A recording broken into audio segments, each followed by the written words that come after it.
ኢትዮጵያ ውስጥ በታሪክ ታይቶ በማይታወቅ ሁኔታ ትላልቅ የፋይቲንግ ኢቨንቶች እየተዘጋጁ ነው። ኢቲኤፍሲ ማለት ነው። እንደምትመለከቱት ነው ያለው ሁኔታ። ሁለት ትላልቅ ተፋላሚዎች ይገኛሉ። ሁለቱም ትራሽ ቶክ ያደርጋሉ፣ ኢሞሽን ይፈጥራሉ። ከዛ በኋላ በሚሊዮኖች የሚቆጠሩ ኢትዮጵያውያንም በየቀኑ ስለነሱ ፋይት መረጃ ይሰጧቸዋል፣ ኢሞሽናቸውን ያጋግላሉ፣ ጸቡን በከፍተኛ ደረጃ ማርኬት ያደርጉታል። በጣም ታይቶ የማይታወቅ የስፖርቱ ላይ ለውጥ እየተፈጠረ ነው። ታዲያ ይሄ ሁላ ለውጥ የተፈጠረው ቲቪ ወይ ሌሎች ሚዲያዎችን ተጠቅሞ አይደለም። ሶሻል ሚዲያ በዋናነት ቲክቶክን ተጠቅመው ነው። ከቲክቶክ የተረፈው ደግሞ ወደ ፌስቡክ እየተላከ በፌስቡክ ነው ማርኬት እየተደረገ የነበረው።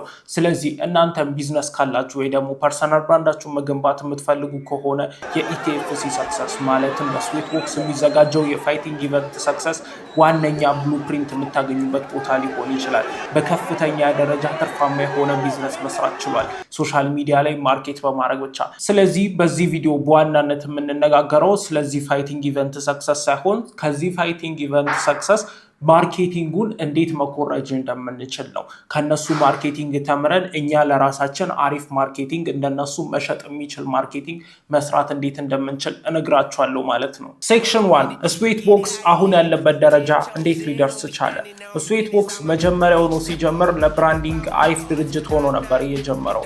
ጽድት ያለ ጂም ነበራቸው፣ ከለር ፓሌት ነበራቸው፣ አሪፍ ሎጎ ነበራቸው፣ አሪፍ ማንነት፣ አሪፍ ትሬነር፣ አሪፍ ኢንቫይሮንመንት ፈጥረው ነበረ የጀመሩት። ሲጀምሩ ራሱ ኦርጋናይዝድ እንደሆኑ ያስታውቁ ነበረ። ሶሻል ሚዲያ ላይ ፖስት ማድረግ ሲጀምሩ ማለት ነው። ሶሻል ሚዲያ ላይ ፖስት ማድረግ ሲጀምሩ ግን እንደ ሌሎቹ ፊትነስ ቤቶች ማለትም እንደ ሌሎቹ ጂሞች ስለ ምግብና ስለ ማሽን አይደለም እያወሩ የነበረው ስለ ሪል ኢሞሽን እና ስለ ሪል ሌክዠሪ ነው ማለት ነው። ታስታውሱ ከሆነ ስዌትቦክስ የመጀመሪያ ፕሮሞሽናል ቪዲዮዎች የሰሩ የነበሩት በአርቲስቶች ናቸው። ነገር ግን አርቲስቶቹን ከፍሏቸው ማስታወቂያ ሳይሆን የሚሰሩባቸው አርቲስቶቹን እያሰራ ራሱ የስዌትቦክስ ባለቤት የሆነው ጌታቸው እነሱን እያሰራ ነበረ ቪዲዮ የሚሰራው። ስለዚህ በነፃ በሚባል ደረጃ ወይ ደግሞ በሚሰጣቸው የትሬኒንግ ፓኬጅ በሚወራረድ ማስታወቂያዎች እየሰሩ ነበረ በአርቲስቶች ማለት ነው። ከአርቲስቶች ውጭም ስዌትቦክስ በአትሌቶች እየተዋወቀ ነበር። አትሌቶች ብቻ ሳይሆኑም ስፖርትማኖች እዛ አካባቢ ላይ ነበሩ በብዛት ቦዲ ቢልደሮች፣ ከዛ ውጭ ደግሞ ኳስ ተጫዋቾች እዛ አካባቢ ላይ ትሬን ሲያደርጉ ተገኘ። ስለዚህ እነዚህ አርቲስቶች እና የስፖርት ሰዎች ሁለት አይነት ፊሊንግ ይፈጥራሉ ሰው ውስጥ። አንደኛው አርቲስቶቹ ሌክዠሪ ኤክስፒሪየንስ ሲፈጥሩ፣ ስፖርትማኖቹ ደግሞ ሪል የሆነ ስፖርት እዛ ቦታ ላይ እንደሚገኝ ኤምፋሳይዝ ያደርጋል። ስለዚህ ሪል ስፖርት እንደሚያገኝና ስሜታዊ ሆኖ እንዲሄድ ማድረግ ያስችሏል ማለት ነው። የስዌትቦክስ ራይዝ ከዚህ ነበር የጀመረው። በመቀጠል ግን ስዌትቦክስ በዚህ አላበቃም ነበረ። የተለያዩ ቻሌንጆችን ያዘጋጅ ነበር። በግሩፕ ሆኖ የሚደረጉ ቻሌንጆችን እና አንድ ለአንድ ሁለት ሰዎችን ቻሌንጅ እያዘጋጀ እዛው ጂም ውስጥ ይካሄድ ነበረ እና የብዙ ሰዎችን ቀልብ መያዝ ጀመረ። የሚኖሩት ላይፍ ስታይል ትሬነሮቹ፣ ሰልጣኞቹ እዛ አካባቢ ላይ በብዛት ኮንተንቶችን ይቀርጻሉ፣ ቻሌንጆች ይዘጋጃሉ፣ ኢቨንቶች ይዘጋጃሉ። ከዛ በኋላ እነዛን ቻሌንጆች እና ኢቨንቶች ሰዎች እየተቀላቀሉ ከዛ በተጨማሪም ደግሞ ቻሌንጆችን ሰዎች በሶሻል ሚዲያ ሲመለከቷቸው በጣም በከፍተኛ ደረጃ ስማቸው እየተገነባ መጣ ማለት ነው። በዚህ ሰዓት ብዙ ሰዎች የሚሳሳቱት ስህተት ስዌትቦክሶች አልተሳሳቱም፣ ኮንሲስታንት ሆነው ቀጥሏል። ብዙ ትላልቅ ድርጅቶች አሪፍ ማርኬቲንግ ካምፔን ካካሄዱ በኋላ ይበቃናል፣ ከዚህ በኋላ ስራችን ላይ ብናተኩር ይሻላል፣ ከዚህ በኋላ ማተር የሚያደርገው ስራ ነው፣ የሚያስፈልገን ያህል ደንበኛ አግኝተናል ብለው አልተቀመጡም። ኮንሲስታንትሊ እነሱ መገንባት የሚፈልጉትን የአትሌት፣ የቦዲ ቢልደር፣ ከዛ ውጭ የስፖርተኛ፣ የአርቲስት፣ የፌመስ ሰዎች ጂም አረጉት። ኢንቫይሮንመንቱ ላይ በብዛት ኮንተንቶች ይለቀቃሉ። ነገር ግን ኮንተንቶቹ ሲጨፍሩ፣ ሲዝናኑ፣ ሲጫወቱ፣ የሆነ ነገር ሲነጋገሩ፣ የሆነ የሚገርም እውቀት ሲነጋገሩ እንጂ ስፖርት ሲሰሩ አልነበረም። ብራንዲንጋቸው በከፍተኛ ደረጃ ለረጅም ጊዜ ሶሻል ሚዲያው ላይ እየተገነባ መጣ ማለት ነው፣ ያለምንም ተፎካካሪ። ሴክሽን 2 ቢፎችን እየፈጠሩ ፋይቶችን ማዘጋጀት። ስዌትቦክስ አንድ ነገር አስተዋለ። ብዙ ሰዎች ሶሻል ሚዲያ ላይ ይነቋቆሩ ነበረ በስፖርት ማለት ነው። ይሄንን ቻሌንጅ አንተ አሰራውም፣ ይሄንን ቻሌንጅ አድርጌያለሁ፣ ከሰራከው ይሄን ያህል ገንዘብ እቀጣለሁ፣ እኔ ይሄን ያህል እሰራለሁ እየተባሉ ውርርዶች ተጀመሩ። ታዲያ በዚህ መሃል ስዌትቦክስ ገባ። እያመጣ ጂሞች ውስጥ ቻሌንጅ ያሰራቸው ጀመረ። ከዛ ውጭ ደግሞ የተለያዩ ቻሌንጆችን እናዘጋጃለን እያሉ የቦክሱን እና የኤምቢቢውን ሰዎች መሰብሰብ ጀመሩ ማለት ነው። ስለዚህ ቻሌንጆች በሚኖሩበት ጊዜ፣ ሰዎች ቢፍ ውስጥ በሚገቡበት ጊዜ ስዌትቦክስ መድረኩን ለማመቻቸት ስር ራሱን ብራንድ ማድረግ ጀመረ ማለት ነው። በዛ ጊዜ ግን የሚፈጥረው ነገር ምንድን ነበረ መሰላችሁ? ድብድብ አይደለም ነበረ ለሰዎች ማርኬት የሚያደርገው ኢሞሽን ነበረ። እንደዚህ ሁለት ሰዎች ሲጣሉ እንደዚህ ሁለት ሰዎች መሀል ያለውን የስሜት ከፍታ ነበረ ለሰዎች ዲሊቨር የሚያደርገው። ስለዚህ በቀላሉ ማርኬት ማድረግ ቻለ ማለት ነው። በጥቃቅን ፋይቶች ነበር የጀመረው። እዛ ውስጥ በነበሩ ቻሌንጆች በምናምን ተጀመረ። ከዛ በኋላ ግን ጆኒ ጁጂትሱ የሚባል አንድ ሰው ጂማቸው ውስጥ ብቅ አለ ማለት ነው። በብራዚሊያን ጁጂትሱ ፐርፕል ቤልት ያለው ፕሮፌሽናል ግራፕለር እና ሬስለር ሆኖ መጣ ማለት ነው። በዚህ ጊዜ ጆኒ ጁጂትሱ ራሱ ከዚህ በፊት ይታወቅበት የነበረው የ100,000 ብርና የ50,000 ብር ቻሌንጅ ነበረው። ትላልቅ ሰዎች ጭምር ቻሌንጅ ያደረጋቸው ነበረ እሱን ታፕ እንዲያስደርጉት። ነገር ግን እስከዛ ድረስ የመጣ ሰው አልነበረም። ከዛ በኋላ ስዌት ቦክስ ከተቀላቀለ በኋላ ትላልቅ ኢንፍሉዌንሰሮች መምጣት ጀመሩ ማለት ነው። እንደነ ገዜ ፋስትማን የመሳሰሉ ሎካሊ ስፖርት የሚሰሩ ጠንካራ ናቸው ተብሎ የሚታሰቡ ሰዎችን ጆኒ ጁጂትሱ በቀላሉ ታፕ ሲያስደርጋቸውና ምንም ኢፈርት ሳያወጣ ሲያሸንፋቸው ታየ። በዛ ጊዜ የጆኒ ጁጂትሱ ጥበብ እየታየ መጣ ማለት ነው። ያኔ አንድ ነገር ተስተዋለ። ከቦጋ አንድ ሰው የጆኒ ጁጂትሱ ቻሌንጅ ተቀበለ። ነገር ግን ዝም ብሎ አይደለም ቻሌንጁን የተቀበለው። ቻሌንጁን ሲቀበል ራሱ ቆልሎ ነበር የተቀበለው።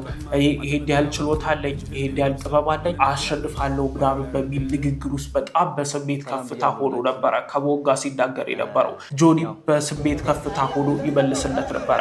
በጣም ረጅም ጊዜ ሰዎች ላይ አንቲሲፔሽን ከፈጠሩ፣ ጉጉት ከፈጠሩ፣ ኢሞሽን ከፈጠሩ በኋላ ንቃተ ህሊና ወደ ስዌት ቦክስ ከረጅም ጊዜ በኋላ መጣ። ከዛ በኋላ ውላቸው ተፈረመ ማለት ነው። ያ ጊዜ ነበረ በትክክል ፋይቲንግ ኢቨንቱ ምን ያህል ሰዎች እንደሚፈልጉት የታየው። ድሮ ከሄዱት የነበሩት ቻሌንጆች እና ፋይቶች በጣም ጥቂት ሰዎች ናቸው የሚመለከቱት፣ ብዙ ማርኬት አልተደረገም ነበረ። ይሄ የንቃተ ህሊና እና የጆኒ ፋይት ግን ገና ከመካሄዱ በፊት ራሱ ንቃተ ህሊና ከቦጋ ሳይመጣ በፊት ራሱ በጣም ብዙ ንግግሮችን ፈጥሮ በጣም ብዙ ሰዎችን አቴንሽን ስቦ ነበረ። ያ ጊዜ ስዌት ቦክስ ይሄንን ነገር ፎርማሊ ለማዘጋጀት ኢቨንት ተፈጠረ ማለት ነው። ከዛ በኋላ ኢቨንቱ ከፈጠረው በኋላ ግን ንቃተ ህሊና እና ጆኒ በሚያደርጉት ቢፍ በጣም ብዙ ሰዎች እየተቀላቀሉ መጡ። በዚህ ሰዓት ነበረ ካታሊስቶቹ የገቡት። ካታሊስት ማለት በኬሚስትሪ አቀጣጣይ ማለት ነው።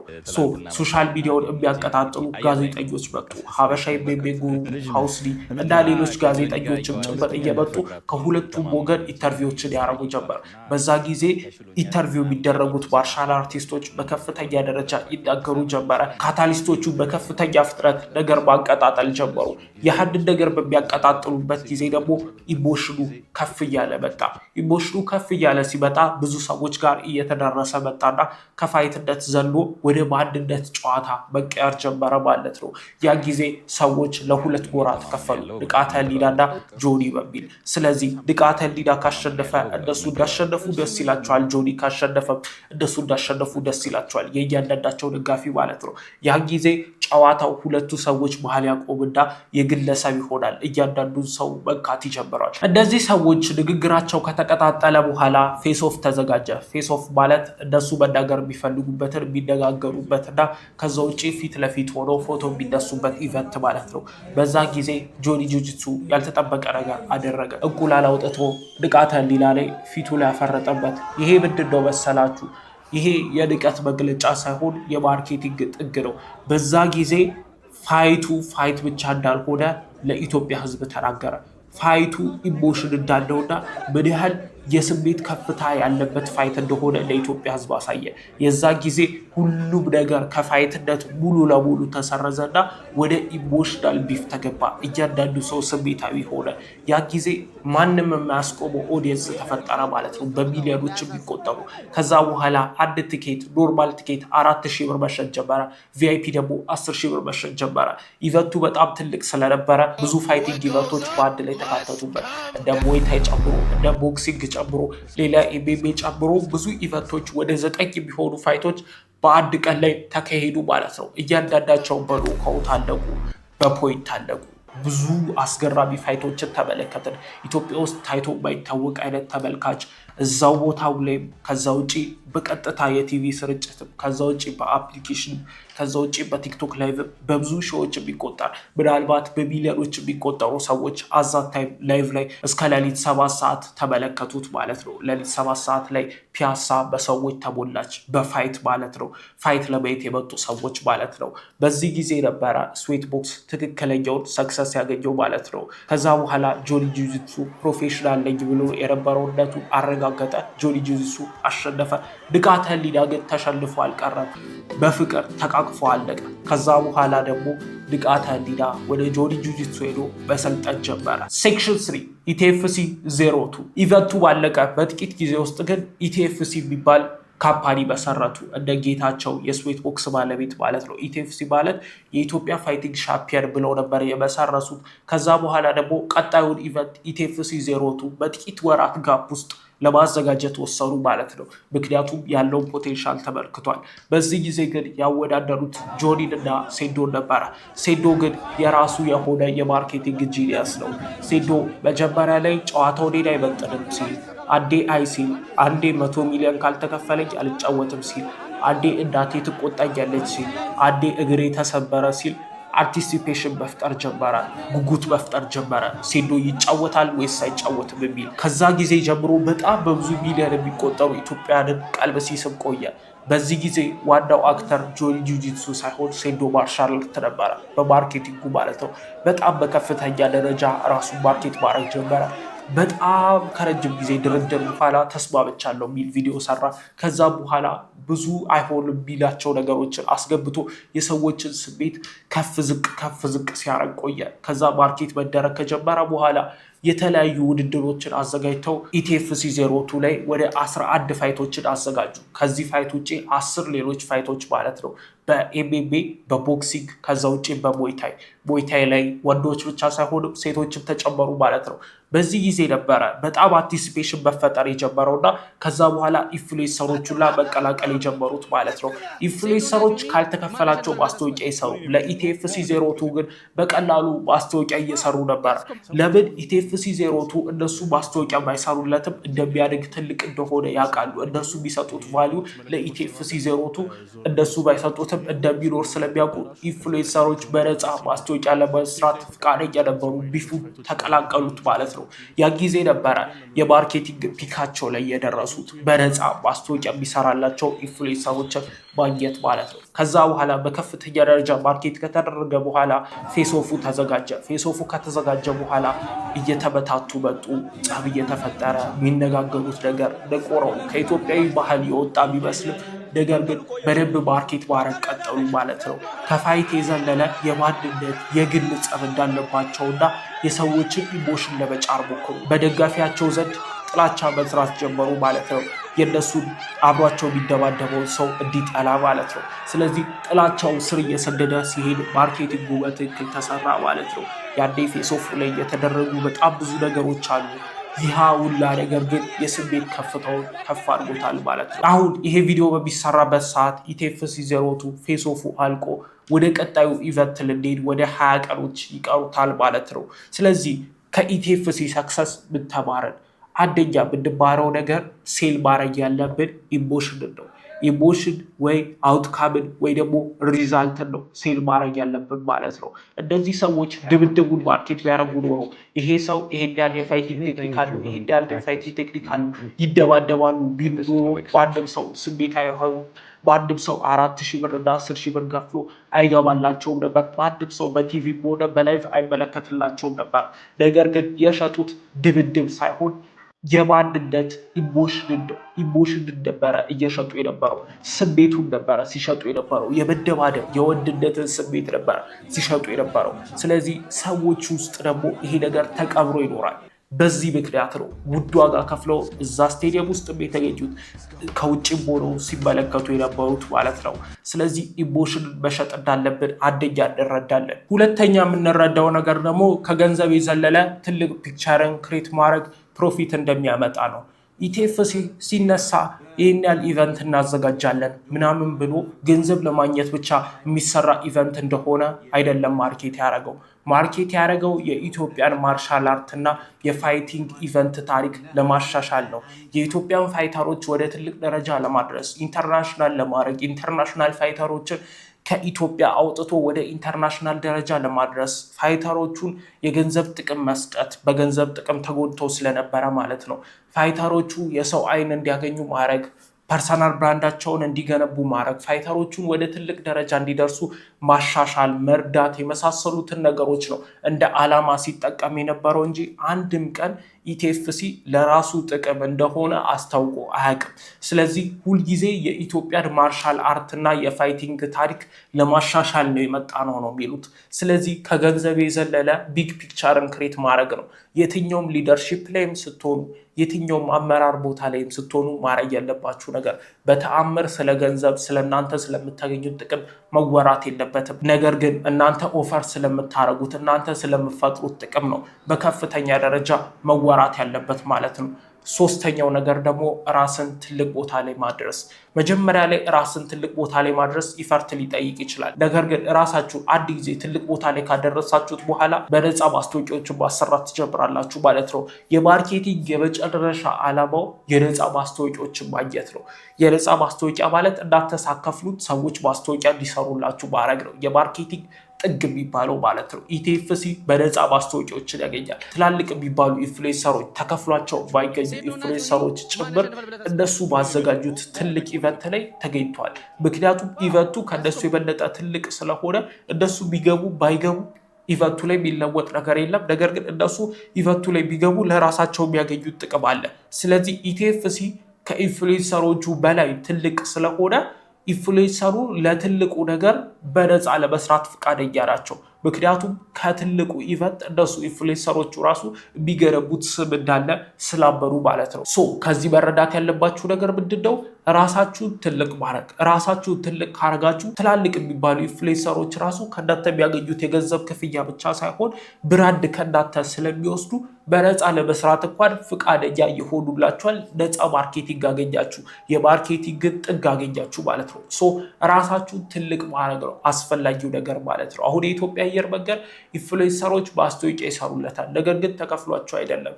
ጀስት የኢትዮጵያ አየር መንገድ ስም ስላለው ይሄንን ስም ኢንፍሉዌንሰሮቹ ይፈልጉታል። ከዛ አየር መንገድ ብራንድ ጋር ራሳቸውን ለማያያዝ ስለሚፈልጉ ለአየር መንገዱ በነፃ ማስታወቂያ ይሰሩለታል ማለት ነው።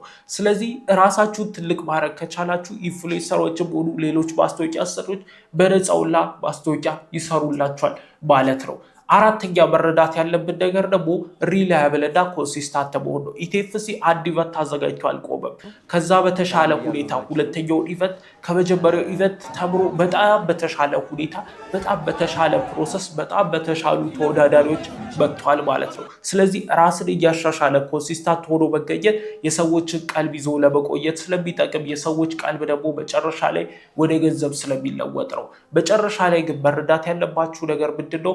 ትልቅ ፒክቸር ይዞ መነሳትን፣ ከዛ ውጪ ኢሞሽንን ሴል ማድረግ መቻልን፣ ከዛ ውጪ ደግሞ ራስን ትልቅ አድርጎ ከኢንፍሉዌንሰሮች በጣም ትልቅ አድርጎ መሳልን በነፃ ማስታወቂያ ለማግኘት። ከዛ ውጪ መረዳት ያለባችሁ አራተኛው ነገር ያልኳችሁ ደግሞ ኮንሲስታንት ሆኖ መቆየት። ነገር ግን ለኢቲኤፍሲ ሰክሰስ በጣም ትልቁ ሚና የተጫወተው ነገር መጀመሪያ ላይ ስዌት ቦክስ ውስጥ ይፈጠሩ የነበሩ ኢቨንቶች እና ፋይቶች ነበሩ። ታዲያ እንደሱ ነገሮች ግን ሀፕን እንዲያደርጉ የሆነው ነገር ገንዘብ ስላለው ነው። ኢቲኤፍሲ በትክክል ሞኒታይዝ ማድረግ ችሏል። ስዌት ቦክስ ማለት ነው። ከዚህ ኢቨንት በጣም ትርፋማ የሆነው አካል ስዌት ቦክስ ነው። ከዛ በኋላ ሁለተኛው ኢቨንት ላይ ትርፉን ግን ኢንቨስት አድርጎታል ማለት ነው። ስለዚህ የትኛውንም ነገር ለማሳደግ የሚያስፈልጋችሁ ነገር ገንዘብ ነው። ገንዘብ እስካላችሁ ድረስ በትክክለኛው ቦታ ላይ ማፍሰሳችሁ ለስኬታችሁ ወሳኙ ነገር እሱ ነው የሚሆነው። ኢቲኤፍሲ ላይ ገንዘብ ቢሰሰት ኖሮ አድዋ ሙዚየም ባይዘጋጅ ኖሮ ለሰዎቹ ጥቂት ገንዘብ የሚከፈላቸው ቢሆን ኖሮ ለፋይተሮቹ ይሄ ኢቨንት አሁን የነበረው ድምቀት አይኖረው። ነገር ግን ለፋይተሮቹ ትልቅ ገንዘብ ነው የሚሰጠው። ከዛ ውጭ ጥሩ ማስታወቂያዎችን እያሰራ ስለሆነ ፋይተሮቹ ከገንዘብ በላይ የስም ብራንድ እየገነቡ ነው። ከዛም ውጭ ደግሞ ትልቅ ፒክቸሩን ለመፍጠር የሚያስፈልጉት ኢቨንቶች ብዙ ገንዘብ ያስወጣ ነበረ። እሱ ገንዘብ አውጥቶ በመስራታቸው ብቻ በጣም ብዙ ገንዘቦችን አግኝተዋል። አሁንም ብዙ ገንዘብ ኢንቨስት እያደረጉ ነው። ገንዘባቸውን ሪሳይክል እያደረጉ በጣም በከፍተኛ ደረጃ ይሄዳሉ። ካሽ ፍሎ መሙላትን ምን ያህል ጥቅም እንዳለውና ምን ያህል ትልቅ አድርጎ እንደሚያቆይ ብትረዱበት ይሆናል ማለት ነው። ሶ ከኢቲኤፍሲ እንደዚህ አራት ወሳኝ ነገሮች እንደተማራችሁ ተስፋ አረጋለሁ ማለት ነው። ሶ ከሰዎች ስኬት መማር ያለብን እንጂ ስኬታቸውን ማጣጣል የለብንም። የኢትዮጵያ ምርጥ የፋይቲንግ ፕሮሞሽን ካምፓኒ ሆኗል ኢቲኤፍሲ። እናመሰግናለን። ይሄንን የመሰለ ምርጥ ኢቨንት ስለተዘጋጀ እኔ በኮንተንት ክሬሽን እና በማርኬቲንግ እንድረዳችሁ የምትፈልጉ ካላችሁ ደግሞ ዲስክሪፕሽን ቦክስ ላይ በማስቀምጠው ቻናል እዛ ውስጥ ባለው ዩዘርኔም ልታናግሩኝ ትችላላችሁ። ከዛም በተጨማሪ ደግሞ እዚህ ጋር የምትመለከቱት 8500 ሰብስክራይበር ብቻ ሳይሆን ኮንተንት ክሬተር እና ማርኬተር ስለሆነ እናንተም ኮንተንት ክሬተር ወይ ደግሞ ማርኬቲንግ ላይ መስራት የምትፈልጉ ከሆነ ብትቀላቀሉ በጣም ምርጥ እውቀት ታገኛላችሁ። ይህንን ቻናል ሰብስክራይብ ማድረግ እንዳረሱ። ቀጣይ በአሪፍ የኮንተንት ክሬሽን እና የማርኬቲንግ ቪዲዮ እስከምንገናኝ ድረስ ቪዲዮ ቀራጮች እና ማርኬተሮች መልካም ጊዜ